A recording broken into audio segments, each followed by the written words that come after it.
Tuingie katika neno la Bwana. Katika kitabu ni cha Mathayo. Kwa kawaida mimi huwa kwa harusi ninahubiri muda mchache, kwa sababu najua hata nikihubiri mbingu na inchi zipasuke, hawa wawili hakuna kitu wanasikia. So hakuna haja ya kuwabo. Hapa hiki ndumekuiwa ba kitito njai zo bani mimi nipi. Lakini kwa sababu ya wale wengine tuko hapa, ndio tunajihubiria. Sawa sawa. Wajana hawa hakuna kitu wanasikia, hata wataona baadaye waulize, "Pastor alisema hiyo kweli?" Kwa sababu hawatakumbuka. Mathayo 19 mstari wake wa 4. Akajibu akawaambia, haya ni maneno ya Yesu. Akajibu akawaambia, "Hamkusoma ya kwamba yeye aliyewaumba mwanzo aliwaumba mtu mume na mtu mke? Akasema, kwa sababu hiyo mtu atamwacha babaye na mamaye, ataambatana na mkewe, na hao wawili watakuwa mwili mmoja. Hata wamekuwa si wawili tena, bali mwili mmoja. Basi aliowaunganisha Mungu, mwanadamu asiwatenganishe." Wakamwambia, "Jinsi gani basi Musa aliamuru kumpa hati ya talaka na kumwacha?" Akawaambia, "Musa kwa sababu ya ugumu wa mioyo yenu aliwapa ruhusa kuwaacha wake zenu." Sikia sehemu ya mwisho, "Lakini tangu mwanzo haikukuwa hivyo." Tangu mwanzo haikukuwa hivyo. Nataka kwa dakika chache tu nizungumze juu ya mpango wa Mungu kwa ndoa. Nasema mpango wa Mungu kwa sababu context ya maneno ni Mafarisayo wamekuja wakamhoji Yesu kidogo juu ya jambo fulani ambalo lilikuwa linaendelea katika jamii, the common trend. Watu walikuwa wanaachana. Mafarisayo kwa sababu wao ni watu wa kujipendekeza, wakataka kusikia maoni ya Yesu. Yesu, maoni yako juu ya hizi talaka za kila siku, maoni yako ni gani? Na Yesu akajibu mambo ambayo nimekuambia hapa, na ndio nataka kuyatumia kwa sababu ni vizuri hata nyakati zetu, wakati sasa tunaona talaka ya kila siku, especially hao ambao tunaita celeb. Wengine wanaoana asubuhi, kabla ya jioni unasikia wameachana. Kenya tumechukua record zote za Guinness, kwa sababu hata tuko na record ya the shortest marriage. Watu walioana walishikanishwa saa 8 na saa 10 siku hiyo walikuwa wameachana. Yani that's a record. Hata hawakumaliza 2 hours. Hata fauza zikuwa zimekauka, lakini walikuwa wameachana. Na wengine wengi tuko na historia, si kanisani, si kwa klabu, kila mahali watu wanaoa wakiachana. Na ni vizuri kama Mafarisayo walivyofanya, tumgeukie Mungu na kuuliza, basi wachana celeb, wachana na dunia. Mpango wa Mungu hasa kwetu sisi ambao tunaitanishwa na Mungu, mpango wa Mungu pale mwanzo ulikuwa namna gani? Na Yesu akajibu, na ndio maana akawaambia pale chini, enyewe haya yanaendelea, hata Musa alikubali mpeane talaka, lakini akawajibu, tangu mwanzo haikukuwa hivyo. Kwa hivyo ni mambo ambayo yamekuja baadaye. Na nataka nikuonyeshe tu kwa haraka mno mambo ambayo Yesu alizungumza hapa, ili nikuonyeshe huu mpango wa Mungu ambao tunasema ulikuwa mpango wa aina gani. Na nikiweka msingi tu ni kukuambia, Mungu alianzisha institution mbili katika hii dunia. Moja ni ndoa, kwa sababu katika shamba la Edeni hapo ndio tunaona akisema Adamu na Hawa. Sasa haya maneno Yesu amequote yalitamkwa na Mungu katika shamba la Edeni. Akasema mtu ataacha baba yake na mama yake. Na ni vizuri utambue, Mungu akisema maneno hayo, Adam hakuwa na baba, lakini Mungu alisema hivyo. Sasa Adam aliacha baba yake wapi? Nitarudi hapo baadaye. Lakini hayo ni maneno ambayo yalisemwa na Mungu. God established only 2 institutions. Moja ni ndoa na ingine ni kanisa. Kwa sababu alisimama akasema, mimi najenga kanisa na milango ya kuzimu haitafaulu kinyume na hiyo. So these 2 institutions, ndoa na kanisa, ni mambo ambayo kukiwa na tashwishi kidogo unastahili kurudi pale uangalie Mungu alikuwa amesema nini baadaye. Serikali zilikuja baadaye na mtu ambaye anaitwa Nimrod katika Genesis. Huyo ndiye alikuwa wa kwanza. Mungu alikuwa amesema, ameambia mwanadamu atawale, to have dominion over the earth. Nimrod, maandiko yanasema he began to have dominion over men. Yeye ndiye alikuwa wa kwanza kutaka kutawala wanadamu wenzake. That's how government was born, by a man called Nimrod, na ufalme wake ulianza Babeli. So hata ukiona serikali za zingine zikiwa na misukosuko mingi, ni kwa sababu haya ni mambo yalichipuka baadaye. Lakini mpango wa Mungu, kuna kitu inaitwa ndoa. Na kuna mambo Mungu amesema hapa ambao nataka kukutajia tu mambo maine haraka ili ukumbuke, alafu tumalize hii sherehe. Jambo la kwanza, Yesu aliuliza hivi, akijibu hiyo swali akawauliza, hamukusoma, have you never read that it is written? Hamujawahi soma imeandikwa haya na haya. Kama ndoa itasimama, jambo la kwanza ni vizuri tujue yale ambayo yameandikwa, na hapa tunaongea yaliyoandikwa na Mungu. Kwa nini naanzia hapo? Saa hizi watu wanasoma mambo mengi. Tunapotaja mambo ya ndoa, vijana wanaanza kusema marriage is a scam. Na wako na sababu zao, kwa sababu kuna chenye wameangalia. Lakini kama utarudi kwa neno la Mungu, Yesu aliuliza Mafarisayo, kabla mkuje kuniuliza have you never read? Swali langu kwako, kama umeoa ama unatarajia kuoa ama umefunjwa moyo umeamua hutawahi oa, nataka ujiulize hii tu. Hiyo mambo yote umeamua uliisoma wapi? Where have you read? Kwa sababu sasa tuko na generation ambao ushauri wao juu ya ndoa ni ile wanasikia kwa Maina Kageni na King'ang'i. Hiyo ndio wanajua ndoa. Na wengine mshauri wao ni Akothee, mtu ambaye ameolewa mara 8. Ni mara 8, hata sijui ni mara ngapi, lakini huyo ndiye anawashauri. Sasa akwambiange Akothee alisema, Jugush na Wakavinye wamesema, fulani alisema, Maina Kageni alisema. Lakini Yesu anauliza Mafarisayo nini? Hamujawahi soma. Wachana kile dunia inasoma. Have you not read what God has said? Kabla uamue marriage does not work, jiulize, hayo ni maoni yako, ni maoni ya watu, ama ni maoni ambao Mungu alisema? Kwa sababu saa hizi nikianza kusema wale ambao wamekaa kwa ndoa miaka 50, si tuko na wazazi hapa watasimama, na hata tuko na the newest, wale ambao wamekaa kwa ndoa masaa machache wako hapa. So kabla useme it doesn't work, this already is working. For the last 40 minutes this is working, right? For the last 2 years that really is it 2 years now or 1 year? 2 years. Huyu tulishikanisha miaka 2 iliyopita. Is it working? It is working for the last 2 years. Isaac, this is not working. Anyway, hawa ni vijana wangu. This is not working, but it will work. We have been married. Sisi tumekuwa kwa ndoa miaka 23.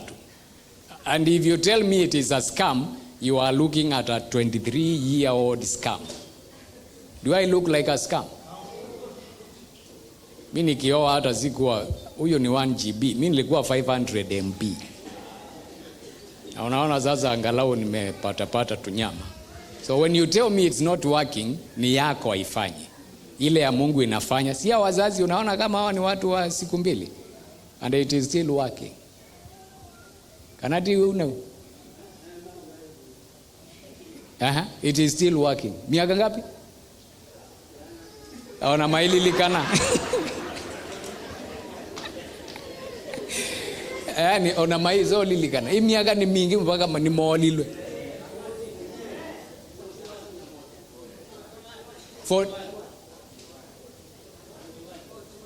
And it is still working.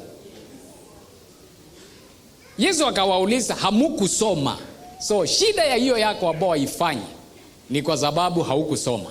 Na kama ulisoma the wrong source. Unastahili kusoma the right information, ya kwamba Mungu alikuwa amesema aje kutoka mwanzo. Of course, baada ya kusoma nitakuonyesha mambo mengine, lakini to establish Yesu aliwajibu akawauliza na swali, hamukusoma? What are you reading and where are you reading it from? Kwa sababu kama unasoma chenye Mungu anasema, yako itasimama. Ukisoma chenye mila inasema, itaenda kama ya mila. Kuna rafiki yangu hapa Nyeri tu, alioa then akaenda nyumbani, baba yake akamuita kando, akaenda akamwambia, kijana yangu, sasa karibu pande hii ya ndoa. Akamwambia, sasa wanawake wanatakanga kukumbushwa ni nani mwanaume once in a while. So nakushauri hivi kijana yangu, baada ya hii vile tumekutana leo, mkifika nyumbani enda tu uanze furugu out of nowhere. Enda ujikasirishe tu, alafu ukasirike, uchochee, alafu uchape kofi moja ili ajue wewe ndio mwanaume. Huyo pastor akamuuliza, sasa mimi nimeokoka, sasa mkono ya kupigana nitatoa wapi?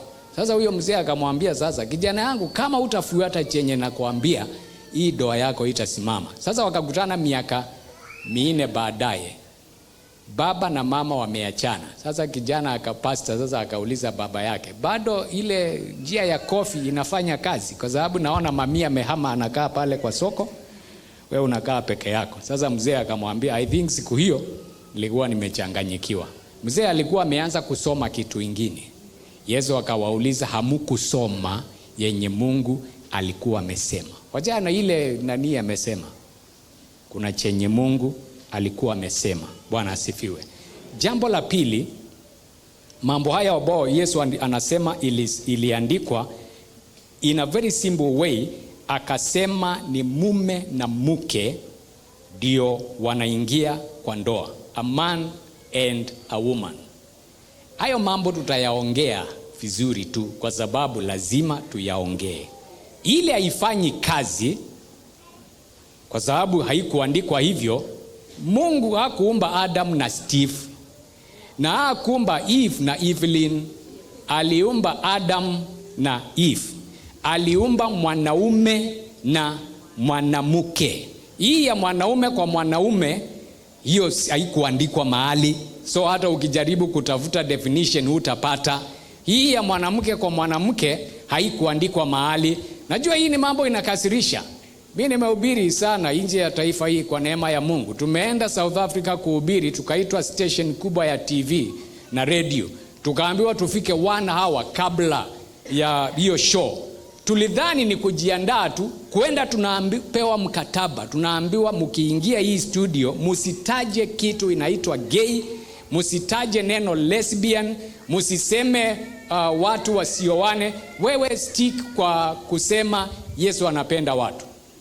Usitaje mambo ingine hapo kando, kwa sababu tutashtakiwa.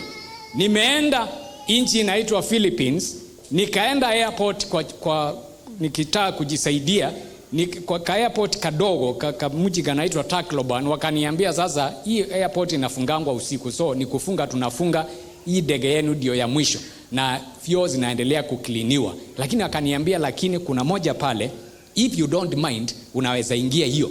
Nikamuuliza, kwani iko na shida gani unaniuliza if I don't mind? Akaniambia, kwa sababu huku kwetu mashida ni mingi. Kuenda pale, unajua sasa hapa hata nimeona kuna aume kuna gents, kuna ladies. Sasa nikaenda nikakuta kuna mlango ingine imeandikwa transgender.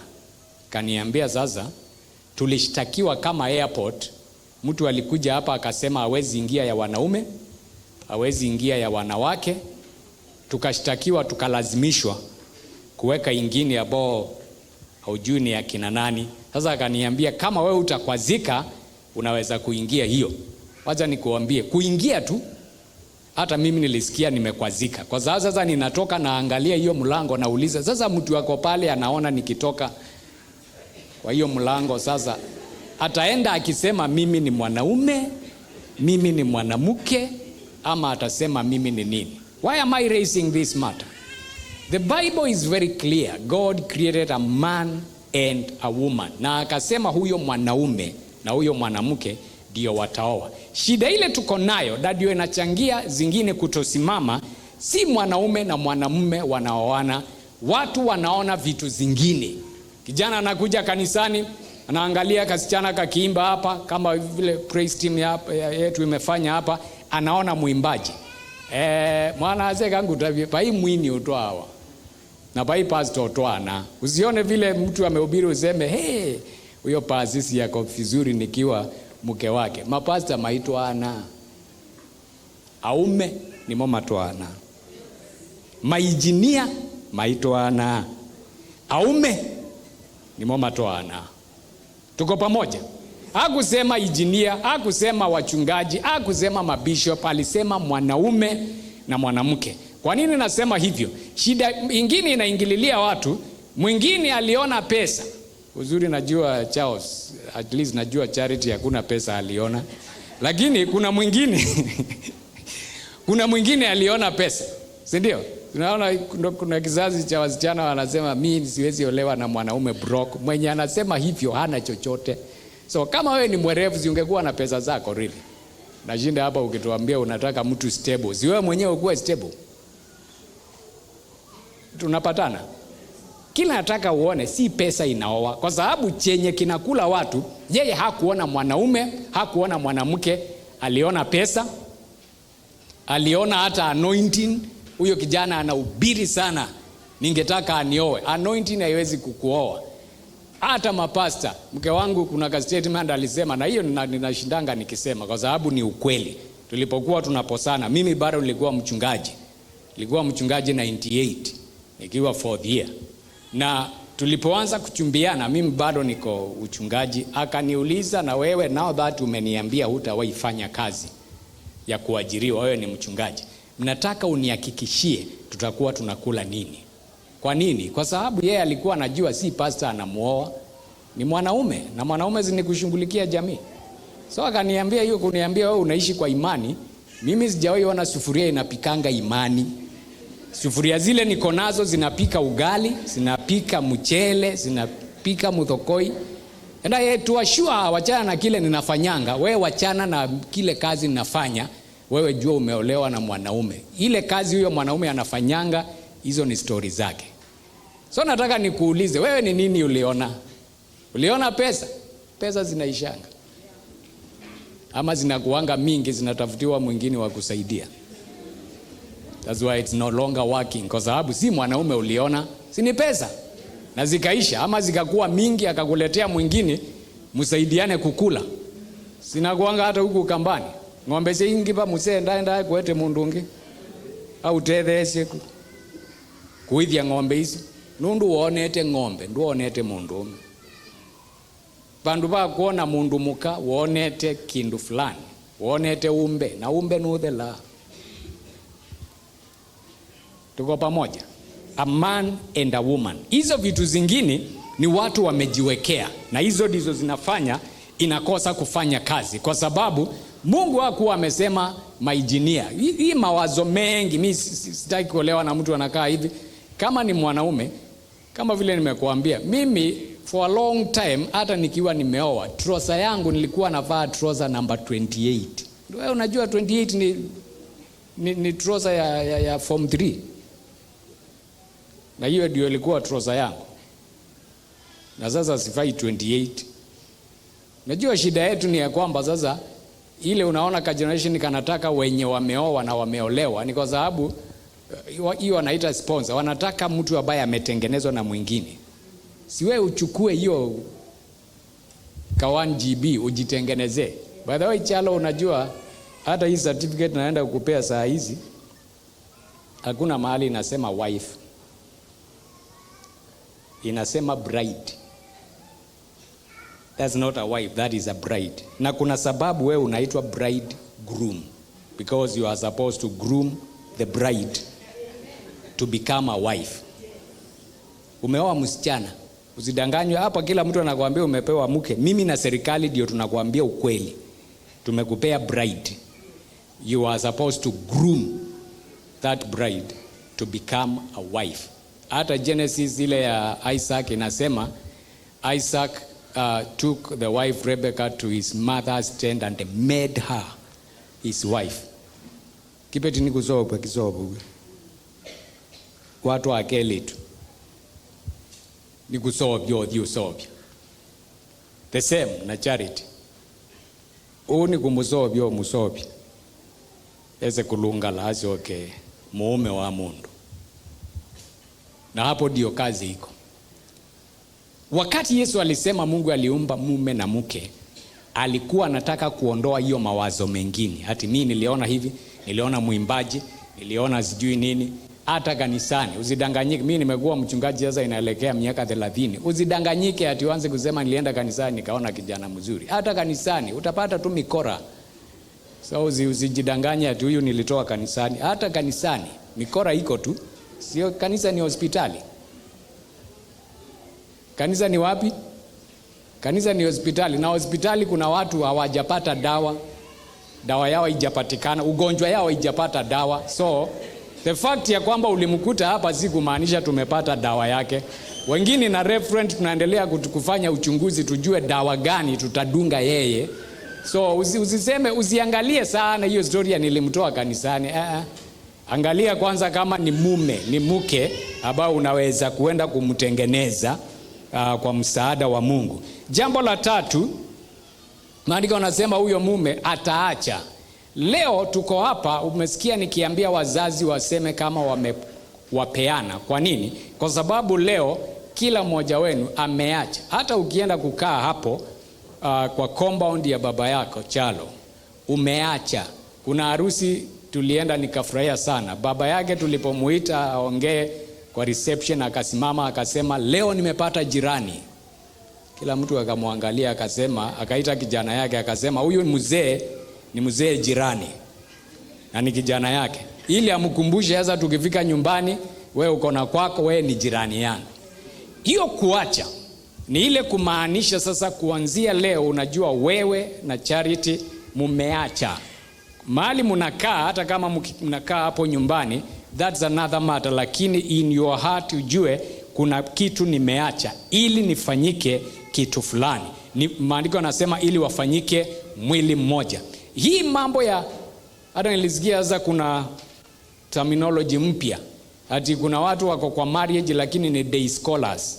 Kwa sababu wanakaa mchana pande ile, usiku wanarudi kulala kwao. Yaani wengine wanasema I'm married lakini tuko mid-term. Naelewa ile lugha ya shule. Yaani ni kama marriage iko mid-term. Sasa hayuko kwake, hayuko, mara ako kwao, mara na saa hizi hata hawaendi kwao kwa sababu hata hawataki wajulikane. Unajua kanisa yetu iko next to the university. Hakuna kitu huwa inaniuma kama wakati msichana kijana anakuja kuokoka anakuambia mimi sijui nitaenda kuambia baba yangu nini. Kwa sababu mimi nikiwa hapa shule na kuanga nimeoa. Tukienda nyumbani holiday tunaachana. Sasa wazazi hawajui mimi ni mke ya mtu. Wanaona msichana nyumbani, mimi nakuanga, yani wanakuanga married kwa wakati wa semester, wakifunga ndoa imeenda mid-term. Hii maandiko yanasema utaacha na mtakaa pamoja. Part of the vows umesoma hapa inasema utaishi. You will live with this person. Kusudi ni ili tuelewe mpango wa Mungu ulikuwa ni watu wakae pamoja. Sio hii ya asubuhi tuko pamoja, hii kizazi cha Facebook tukikosana kidogo naenda kwa status na update ya kwamba single and searching. Unashindwa huyu jana niliacha akisema love forever. Hii status imetoka wapi? Hiyo mambo haikutokana na Mungu. Mambo ya Mungu ilikuwa wakae pamoja. Haimaanishi hamtakuwa na mambo ya kutoelewana. Hakuna ndoa ya real people, wachana na wanafiki ambao watu hawana tofauti zao, zingine ambao hawezi suluhisha. Waje ile kusema ati hii tulisuluhisha. We have things, tulifika mahali tukajua hii hatutawahi kukubaliana na tukakubaliana kutokubaliana. Kuna kitu naitanga we agree to disagree. Kwa sababu sasa tunajua ni lazima tuishi pamoja. Kwanza wale ambao mmezaliwa na wao, ndugu zako, dada zako, mko na damu moja. Kama mnafika mahali mnakosa kuelewana, ni hao ambao mmoja amelelewa kama uongo na mwingine hapa panaitwa nini? Thokoa na mundu wa kama uongo na majina andaka memu. Una assume sasa hawa hawatakuwa na tofauti zao. Zitakuwa, lakini ni ile kujua we are here, niliacha kwetu, aliacha kwao ili tukae pamoja. That was the plan of God. Na hiyo ukiiondoa vile Mungu alikuwa amesema, of course utaanza kuona shida zake. Na si kuondoka tu kwa wazazi. Umesikia hapa ukiapa ya kwamba na ukiacha hawa wengine, forsaking all others. Why? Kwa sababu ili mshikamane kabisa, maandiko ilianza na kusema kwa sababu hii mtu ataacha. This aspect of watu wameoana na bado wako na attachment nyingi, sijui kwa jamii, sijui wapi, sijui kwa marafiki, ndio inafanya watu washindwe kukaa pamoja. It is very easy hata kwa marafiki zako kuwa ndio chanzo cha ndoa yako kufunjika. Kwa sababu sasa uko na time nyingi sana na wao ndio wanakuambia hii weekend sijui tunaenda wapi nene. Ni vizuri ujue kile Mungu alisema ni ya kwamba mtu ataacha ili akae. Na mambo haya tukiyarudisha vile Yesu alisema haikuwa hivi kutoka mwanzo. Tukirudisha vile mambo yalikuwa kutoka mwanzo. Na Mungu alikuwa so strict mpaka mtu akifanya harusi hata vita alikuwa anaruhusiwa. Kwani anasimama anauliza nani ameoa juzi, akiinua mkono anaambiwa wewe tumekupea leave, hautaenda vita, enda ukafurahie na mke wako. Taifa iko na shida, iko na maadui, huyu anaambiwa aende wapi? Akafurahie na mke wake. That is how serious God was and still is mpaka leo. Hii historia tunataka kuwa tumeoana lakini I'm still attached to this and this. Kuna harusi nyingine tuliitwa some 10 years ago kujaribu kuokoa, na sadly to say, unajua hizi zote zinaishianga vizuri. Hiyo haikuisha vizuri, waliachana as we speak. Na shida ilianzia hivi. Wakati uliitiwa hiyo shida, kijana anatoka kazi, anapitia kwa mama yake. Mama yake si anajua kile anapendanga, anampea hiyo. Anafika kwake anakuta msichana ameketi hapo amepika chakula, anamwambia babe sijisikii kula. Kwa nini? Nimepitia kwa mami nikakula. Ya kwanza, ya pili, ya tatu. Msichana akasema basi ziuhame uende huko. Kijana akajaza, sasa unachukia mama yangu nini. Wakaanzana mchezo. By the time tuitu hapo imekuwa vita kubwa. Na unajua waliachana. Mpaka unauliza huyu jamaa, kama huko unataka kuoa, si ungekaa tu kwa mama yako? Honestly. Kwa sababu sasa zi uko na kwako. So Kilonzo, nawe niwe Kalumaita. Sasa ni lazima usahau. Mama yako anajua kile ulikuwa unapenda, lakini sasa utaanza kupenda ingine. Na utalazimika kupenda. Unajua sasa ya ndoa inanga ati nini, unalazimika tu. Najua sasa especially, najua sisi tumeoa cross. Mimi ni wa pande hii, mke wangu ni wa Mlima, mimi niliguza Mlima. And I survived to tell the story. Anyway, sasa kwao wanapika. Tulipoenda Rurasho na ndugu zangu kutoka na huko Kaskeo, tukaenda tukapewa mukimo na nini na jahe. Sasa unajua kwa Wakamba mukimo, unajua my brothers tukirudi waliniuliza, yani andua matubudhishe matunengele uatwana. Sasa mukimozi ni waru tu ime magimete malu. Wakaniuliza yani sasa hao mahali unatupeleka, wanatupea chakula ya watoto, alafu of all things matuwe mbombo. Unajua by the way sasa kwa Wakamba jahi, unajua jahi ni mbombo. Udhoni uwe andu mbombo. Mbombo aizile diwole uwe unenge andu. Niwe kwezo managala keta wata kakamusemo, ndicha adhinda uwe ya mongu. Sasa yeye hajui muthokoi, hajui kupika muthokoi. So sasa tungefanya aje? Si unaanza kujifunza kukula njai. Na kulanga njai mtu wangu. Kulanga nimejua kukula na yeye amejua kukula muthokoi. Kwa sababu inabidi. Why am I saying these things? Your leaf in order to cleave is a very critical part. You cannot cleave until you have left. ile mahesabu tulifunzwa, ni mahesabu ama ilikuwa Kiingereza ama whatever, your degree of cleaving is directly proportional, tuko na engineer pale, directly proportional to your degree of living. Si unashindwa kushikilia pande hii kwa sababu pande hii bado umeshikilia mkono moja. Achilia hiyo, utashikilia ingine pande hii. Hiyo ni kumaanisha umekubali, mimi this is a new unit. Vita yangu ya kwanza na watu wetu ni kumaliza harusi. Baada ya mwezi moja nikaitwa family gathering. Towe kila chati cha muje. Na niwe agenda number 1 mubage 10. Neka luande ne wai pape ng'ombe. Pape mbui. Mwa yothe lile. Kipetizia brother wangu nizo kinaithise. Mwa yogete kipetizia kujoke kuithia. Nikawauliza tu swali moja. Mke wangu anakaanga hapa? Hapana. Hizo ng'ombe zikikamuliwa zinakunywa na mimi? Hapana. Zinalima kwangu? Hapana. Nikawaambia tufanye hivi, tuuze ng'ombe, kila mtu aende ajikaisha, kwa sababu mimi sikuoa mke niwaletee. Mkitaka wenu oeni. Mimi nilioa mke atakaa mahali niko, hata kama ni juu ya mti.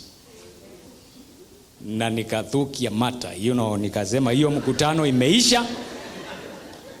Mimi nimeenda kwa mke wangu na nikaamuka nikaenda.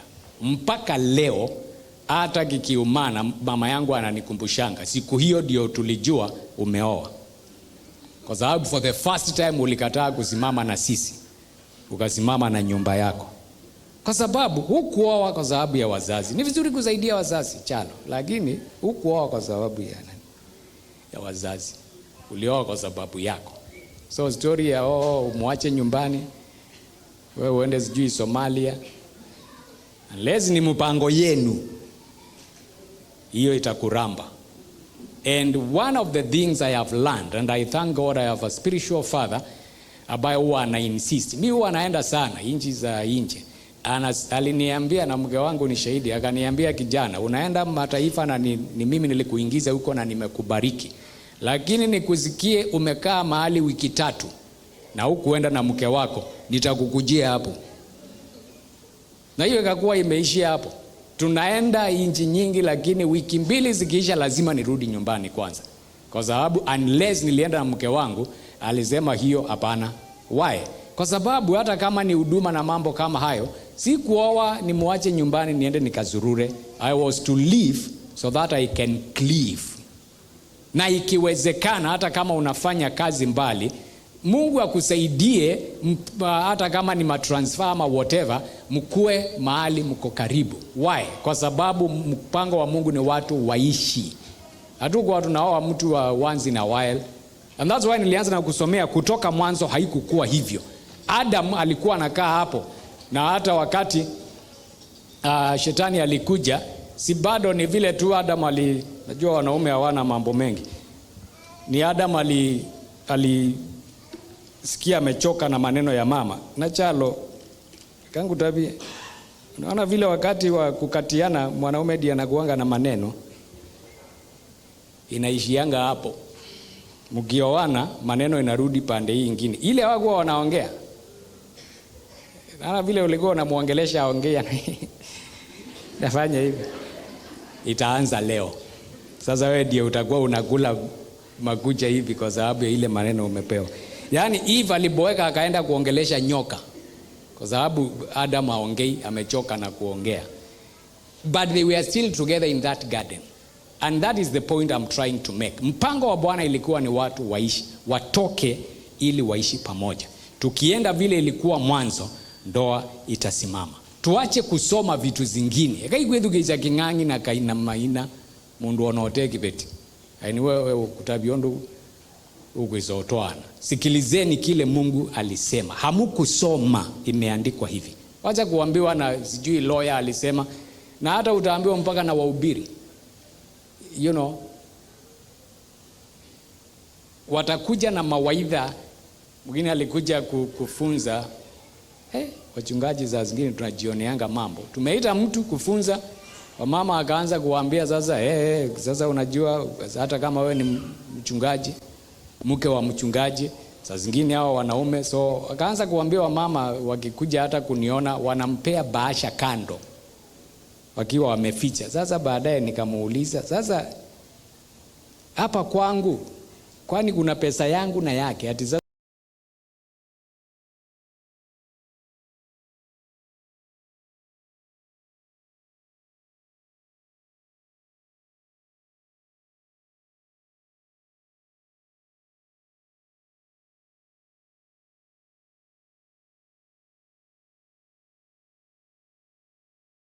kwa nasema leave ni kuachana na hizo sauti zingine, mjue you are one. Kuanzia leo hakuna story ya hizi ni chako, yani chaku. Simesikia hiyo fao umesema I give myself with everything I have. Everything. Mpaka leo mambo ya pini imeisha, kijana, hauna bahati. Pini imeisha leo. Siri mingi ya M-Pesa imeisha. Unajua vita yetu ya kwanza ilikuwa juu ya vitabu zangu. Mimi ni msomi and I love books. So vitabu zangu nilikuwa nazipanga vizuri, hata nikiwa nimelala ninaweza kuguza hivi kitabu namba 4 pande hii ni ile inaitwa This. Akakuja anataka kupangusa nyumba yake ipange vizuri, akatoanisha hizo vitabu zote, akapanguza na akapanga vingine. Ile ilikuwa juu akapanga hapa chini. Mimi nimetoka ofisi na ma-stress zangu, kuna kitabu nimefikiria kurifaa kitu kuingia sioni. Nikiwa tu kwa mlango nikauliza nani aliguza vitabu zangu? Nikajibiwa na mwanamke amejawa na Roho Mtakatifu. Akasema kila kitu iko kwa hii nyumba ni yangu na ninaweza kuguza. Hiyo story ikaishia hapo. Kuanzia siku hiyo mpaka kesho ninajua hizo vitabu naweza kuzikuta. Ile niliacha hapa na ikuta hapa, ile niliacha nje na ikuta ndani. But on the other side, unajua wanaume hakuna kitu wanajuanga kiko wapi, na wamama najua mnajua hiyo. Akiamka asubuhi ni maswali, socks zangu ziko wapi? Esivu wewe unavalianga socks. Chai iko wapi? Briefcase yangu iko wapi? Koti iko wapi? Mpaka unamuuliza kuna kitu unajuanga iko wapi? Akitoka kazi hata swali ya kwanza ni kuuliza watoto mama yenu ako wapi? Hakuna kitu anajuanga iko wapi. Mama nane no huo. Sama usijui kwa nini pastor? Kwa nini tunakuwa tumesahau? Hata unauliza tai na mama avaliangi tai. Tai yako iendie. Na kuuliza ushawahi niona nimevaa tai? But anyway, that's marriage. That's why it works. Mungu anajua wenye hawajui chochote kiko wapi na anajua wenye wanajua. Na ndio maana anatuunganisha. Bwana asifiwe. Nataka tusimame pamoja. Lakini kabla niwalete hapa, nataka kupea tu dakika moja. Kama umeoa, jiombee, anza kuuliza Mungu. Nimesema tusimame. Na aza tuungame. Nini mimi yotabani? Wendo uyete ile point ingi. Nini mimi yenye?